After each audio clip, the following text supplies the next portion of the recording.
Hello, this is my final presentation for ASL to English. My name is Summer Sutton and this is for Professor Willer's EDU 3354. Again, I made a note on the other video. I was unaware this assignment was due Wednesday night. I completely missed that. I truly believed all of our assignments, since all of our assignments have been due the last day of the week, Sunday night by midnight, I assume this one was as well. However, I did see that note today when I went in to view the last bit of information, make sure I had everything correct. So hopefully this does not affect me too bad. As I stated in my other video, my other presentation, your courses have definitely benefited me tremendously with my interpreting as a professional interpreter, but also as an interpreting student. Some of the information we discussed was information I was aware of, and some of it was new, but overall, everything that we discussed this term has been really beneficial. Most importantly for me, how you set up your class structure flows so easy compared to some of the other courses I've taken here at Troy, which have not been as structured and has been a challenge for me being a working mom slash student slash housemaker, etc., etc. So I do appreciate that in your course. Overall, we just touched on some things that really have helped me. How your mental energy works, the anxiety of interpreting and finger spelling, receptive understanding, just overall everything. So I just want to thank you on that. So I'm going to start my presentation, which is short and sweet. What I've learned, based on the objectives that we discussed in this class, I picked out 5.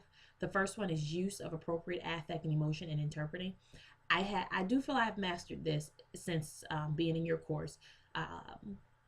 One thing that has benefited me is using my processing time.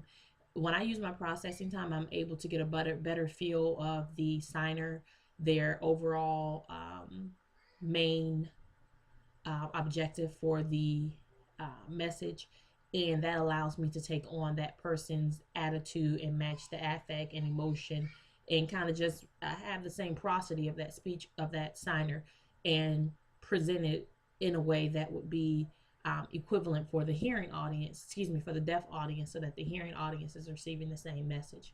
So I definitely feel I've mastered that.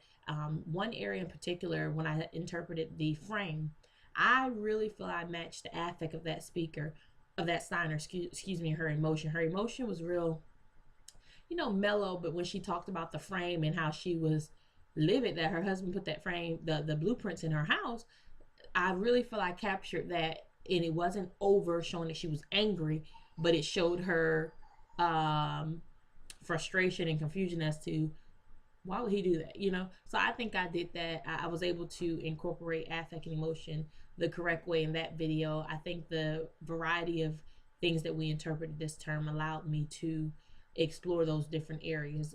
For example, again, the little girl who did the deaf folklore, that was challenging, but I do feel like I was able to match her affect and convey the same message that she was conveying and give the audience the feel that that was a child signer. And I use language and lingo to match her. So I feel like I matched her affect and emotion as well. The next part is the use of appropriate registry. I do feel like that is a very important factor. I think knowing how to sign, how to sit up based on who you're interpreting for. Where when we did the CDI presentation, that was to a group of colleagues, so her registry was definitely more formal. I felt like I needed to sit up and use, more structured signs and, more structured language, vocabulary that would be fitting to her being a deaf professional. Where when I did the frame, she was just kind of telling a quick story to a colleague who could have been a friend, and it wasn't as formal. It used kind of, smaller signs. I was able to lean in more and really, show what she was, expressing my voice, that she was just talking to a good, someone she knew, not anything formal or professional. Demonstrating execution of correct signing space. So this one doesn't really apply to this. Okay. my skipped ahead. Uh, but all in all, I feel just using the correct body language and vocabulary to match my setting, I feel I did a great job. Um, I don't know how to go back, and I'm using Screentastic, so we're gonna let this go, and I'll discuss the assignments in which I feel helped me improve. The CDI presentation, which I talked about already, the frame, and how to make paper flowers. I really enjoyed that interpretation. It was I love the variety in the different assignments that we completed this term. They really allowed me to get out of my comfort zone, and these are three different signers. The first one was definitely more of a deaf professional. The second one, she was just holding a quick conversation with a friend, telling a funny story. And this one, she seemed to have a very sweet spirit. She just wanted to, I'm going to teach you all how to make paper flowers. And it may not be to a group of professionals, it may just been a group of students or college students, or maybe just a video where she wanted to share the information with. So I think overall, the variety of uh, videos that we've interpreted have definitely helped me improve on my ASL to English interpreting, my choice of words, how I enunciate to make sure I am clear and not monotone to match the signer. So I really feel confident in my work this term, and I thank you so much, because I truly have seen growth in my work. And I think that's about it. So hopefully I'll have you for a class coming up.